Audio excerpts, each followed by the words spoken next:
So imagine this. You're in a pivotal work meeting and your turn to speak is coming up. You try to stay focused, but your mind becomes hijacked by doubts. And the paralyzing fear of making a catastrophic mistake starts to take over. As your turn approaches, the internal struggle intensifies. And each word you utter feels like it's being dissected by intrusive thought after intrusive thought. You think to yourself, am I sounding like an idiot? I have no clue what I'm talking about. I'm in way over my head. Anxiety builds up as your thoughts take over, and panic sets in, disrupting what should have been a quick and simple moment. Or let's shift gears for a minute and consider a different scenario. You're driving home after a long day, and suddenly an intrusive thought barges in. What if I just swerved into oncoming traffic? Shocked and disturbed, you think to yourself, what the hell is wrong with me? As you try to push the thought away and out of your mind. But it lingers. It leaves you questioning yourself and feeling unsettled.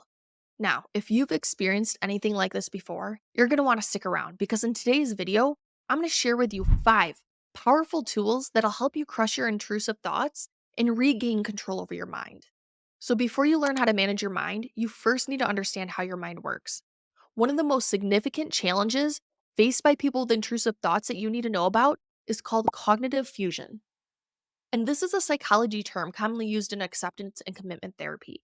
And it involves the tendency for individuals to become overly attached or entangled with their thoughts.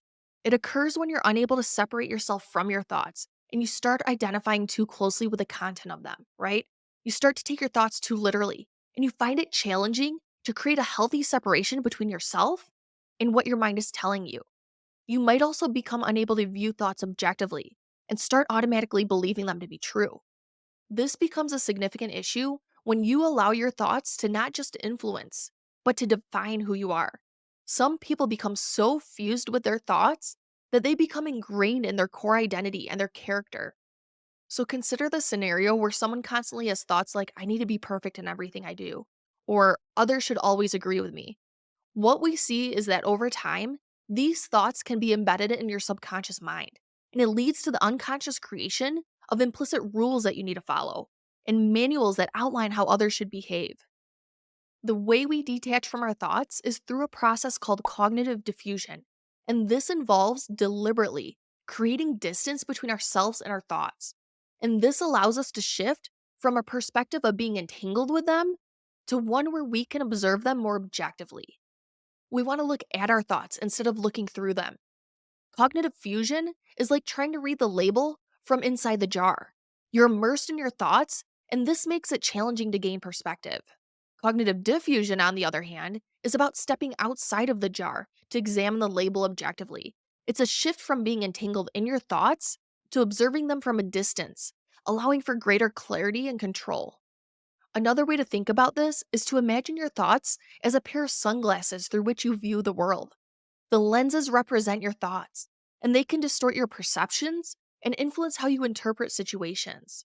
The goal is to develop the ability to metaphorically take off these sunglasses, allowing you to scrutinize your thoughts more consciously.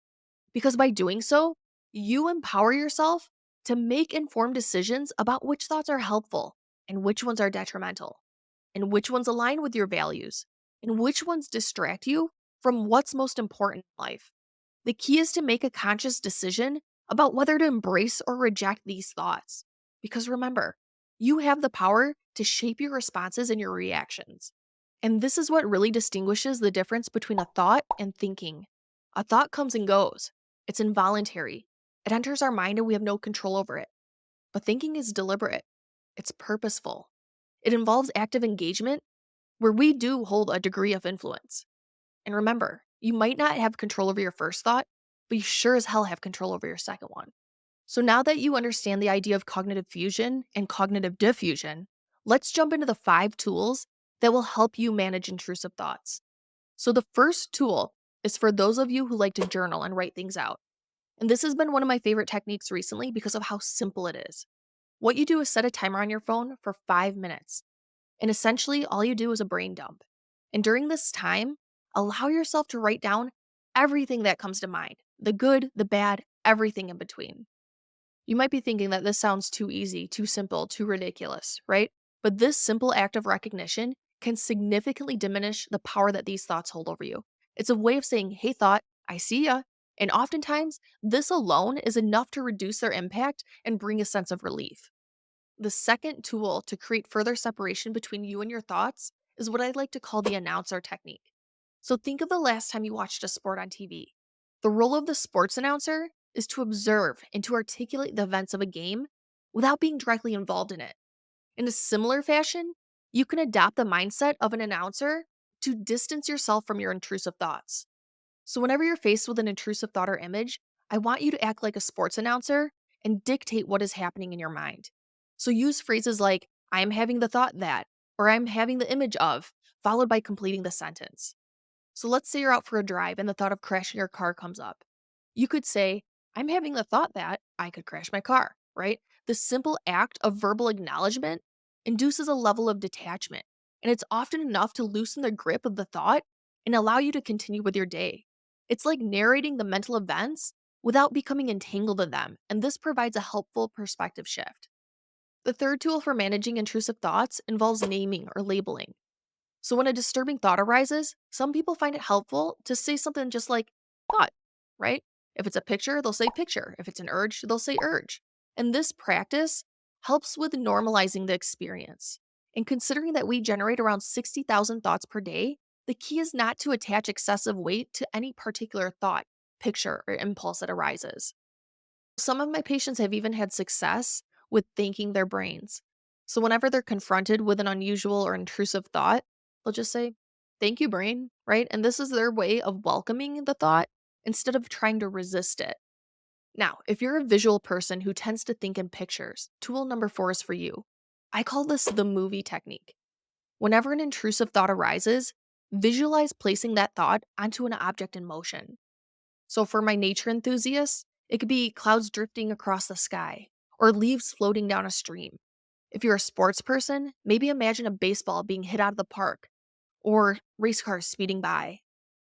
The key here is to create a mental image of your thoughts moving away from you, mimicking the motion of the objects in the chosen scene. This active engagement allows you to interact with a thought without becoming overwhelmed by it. And if you want to add an extra layer of fun, consider distorting the mental picture. Experiment with zooming in or out to change the size. Alter the color and make it vivid or rapidly shift it to black and white. Adjust the speed by fast forwarding or even rewinding. And don't forget the audio elements. Tweak the volume, pitch, or even distort the sound. This playful approach can be an effective way to detach from intrusive thoughts and regain control over your mental landscape. Now, the fifth tool I want you to know about for managing intrusive thoughts is the goodbye technique. And here's how this works. I want you to write down your intrusive thoughts on something disposable, such as a piece of paper or even toilet paper.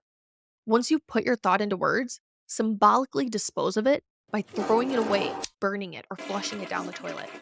This exercise helps remind you that these thoughts are nothing more than garbage or shit, and it provides a tangible representation of letting go and moving on. And then it also reinforces the idea that these thoughts hold no true value, power, or significance in your life. Now, the crucial thing to remember about disturbing, intrusive thoughts is that having them doesn't actually reflect anything about you, and it doesn't suggest that there's something wrong with you. And then the second important thing I want you to keep in mind is that what you resist persists. The more you try to avoid or push away these thoughts, the stronger and stickier they become. So instead, the goal is to acknowledge them, allow them to be present, and continue with your day. I want you to treat them like any other passing thought, because by not giving these thoughts undue importance, you prevent them from gaining power over your mental well being. Now, that's what I have for you for today. Make sure to drop a comment and let me know which technique works best for you when you're managing your intrusive thoughts. Talk soon, my friend. Until then, keep kicking ass and crushing it.